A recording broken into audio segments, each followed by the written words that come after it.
जसपुर की आज मैं खबर बताऊंगा। जसपुर में एक प्रेमी ने अपनी प्रेमिका को खेत में दफना दिया और खेत में दफनाने के बाद उसी खेत के ऊपर में धान की फसल लगा दी ताकि किसी को इस बात की खबर ना हो खेत में उसकी प्रेमिका का सौ दफन है।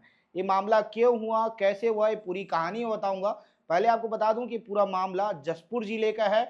जसपुर जिले में एक नाबालिग लड़की एक लड़के से प्रेम करती है। जब उस नाबालिग लड़की को पता चलता है कि वो जिस लड़के से प्रेम करती है उसका प्रेमी किसी और लड़की के साथ भी प्रेम कर रहा है, इस बात की जब उस प्रेमिका को खबर चलती है, उस नाबालिग लड़की को पता चलती है, तो वो जाकर लड़के के घर में, अपने प्रेमी के घर में सुसाइड अटेम्प्ट कर लेती है, आत्महत्या कर लेती है।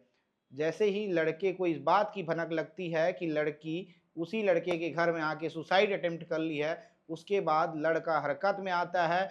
लड़का अपने चाचा को और अपने भाई को घर में बुलाता है और लड़की को फांसी के फंदे से उतारता है और खेत में जाकर उसे दफना देता है और उसके ऊपर में धान बुआई कर देता है। फिर धान बुआई करने के बाद में वो भाग जाता है। भाग कहाँ जाता है? जिस लड़की के साथ अफेयर था उसी लड़की के साथ बाहर चला जाता है, छत्तीसगढ़ को छोड़कर।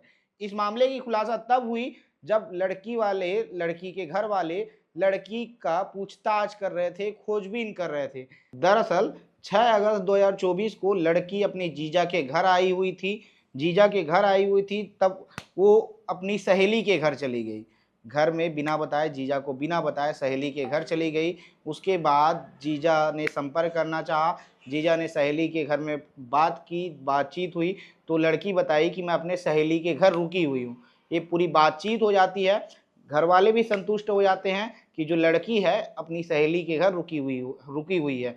ये पूरा 1 महीना बीत जाता है, एक क्रम पूरा 1 महीना बीत जाता है। उसके बाद लड़की के घर वालों को लगता है कि लड़की क्यों फ़ोन नहीं कर रही है। लड़की की गुमशुदगी की रिपोर्ट लिखाई जाती है। गुमशुदगी की जब रिपोर्ट लिखाई जाती है तब पुलिस वाले एक्शन में आते हैं, तब पुलिस वाले खोजबीन शुरू करते हैं। तब इस बात का भनक लगता है कि लड़की का किसी एक लड़के के साथ में, उसके प्रेमी के साथ में अफेयर चल रहा था। और उसके बाद जब पुलिस वाले पूछताछ करते हैं, जसपुर एसपी शशि मोहन एक टीम गठित करते हैं और उसके बाद ये पूरी टीम जो है जांच करती है, इस पूरे मामले की जांच करती है। जब लोगों से पूछताछ की जाती है कड़ाई के साथ में, तब लोग सारा मामला पुलिस के सामने खोल देते हैं और पुलिस उस जगह पहुंचती है जिस जगह में लड़की का शव दफन किया गया है। लड़की का शव वहां से बरामद करती है, कुछ जो हिस्से हैं वो बरामद, लड़की का शव जिस जगह में दफन किया गया है वहां पुलिस पहुंचती है। वहां जिस जगह में दफन शव है वहां पुलिस सारा कुछ बरामद करती है, शव के कुछ हिस्से बरामद करते हैं और उसके बाद लग जाते हैं उन आरोपियों को पकड़ने में। अब पुलिस उन आरोपियों को ही पकड़ ली है, जो आरोपी थे उनको पुलिस गिरफ्तार कर चुकी है और पुलिस के अधिकारी इस मामले को लेकर क्या कर रहे हैं वो भी आप सुन लीजिए। एक्जीक्यूटिव मजिस्ट्रेट के समक्ष शव उत्खनन का कार्य किया जा रहा है विधिक प्रक्रिया के तहत। और जो कहानी यहाँ पर आई है, पुलिस, ये लव ट्रायंगल का मामला था और पुलिस के पास चूँकि गुम इंसान कायम हुआ था।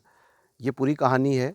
जो बच्ची यहाँ पर जिसका शव उत्खनन हो रहा है, ये अपने जीजा जी के पास आई हुई थी और वहाँ से एक लड़का जो आरोपी है उसके संपर्क में थी और उस दिन रात को इस लड़के के साथ 6-8 को लड़के के साथ में इस गांव में आ जाती है। यहाँ पर आने बाद कहानी में एक और लड़की की एंट्री होती है, जो ये आरोपी है इसकी पूर्व प्रेमिका का, वो भी यहाँ पर आती है और यहाँ पर आने पे दोनों के बीच में विवाद होता है। इस विवाद को लेके वो बोलती है मैं भी मरने जा रही हूँ, लड़का उसके पीछे पीछे जाता है, फिर उसको मना के लेके आता है। इस बीच में इस लड़की को अपने आउट हाउस, इसका घर है एक जहाँ पर गाँव में ही दूसरा घर है, वहाँ पर रखा हुआ था और इसको छोड़ के लड़का चला जाता है। देर रात तक लड़की लगातार इसको कॉल करती है, नहीं आती है। उसके बाद जब ये रात को आता है तो देखता है कि लड़की यहाँ पर फांसी लगा ली है। फिर ये अपने भाई को, अपनी माँ को और ये गांव के अपने एक दूर के रिश्ते के चाचा को बताता है और उसके बाद ये लोग आते हैं डेड बॉडी को लेके और यहाँ पर गड्ढा खोद के उसको वहाँ दफना देते हैं। और चूँकि धान का समय था उसके ऊपर रोपा लगा देते हैं ताकि किसी को पता ना चले। उसके बाद ये लड़का दूसरे दिन हैदराबाद चला जाता है। वहाँ जाने के बाद अपनी जो दूसरी प्रेमिका थी उसको भी 1 महीने के बाद बुला लेता है, वहाँ काम करते रहता है। पुलिस के पास इस घटना के 1 महीने के बाद सूचना आती है। चूँकि नाबालिग लड़की थी, 363 का मामला कायम होता है।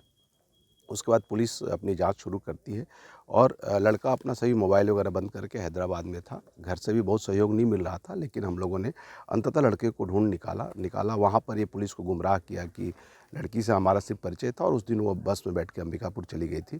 लेकिन हम लोग यहाँ पे लाते हैं, ला के पूछताछ जब करते हैं और अंततः लड़का टूटता है और पूरी कहानी बताता है।